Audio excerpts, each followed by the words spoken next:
kamamshi, nasa kusina naman po tayo. Tayo po ay magluluto ng adobong kangkong. Ito po ang ating mga sangkap. Kangkong, baboy, sibuyas, bawang, ang ating tokwa, isang basong tubig, ang ating toyo at ang ating aroma. Ang una po natin gagawin ay igisin natin ang ating bawang kasama ang taba ng baboy. Sunod po natin ang ating sibuyas at ang ating karing ng baboy. Sasaragin po natin sa mga kamamsi. Sunod po natin ang ating tokwa. Ngayon din po, igisa rin natin. Sunod po natin ang ating kangkong. Igisa rin po natin siya. Saglit lang. Atin na po ilalagay ang tubig.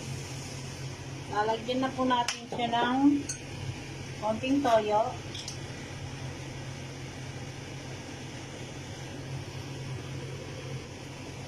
Ang ating aroma.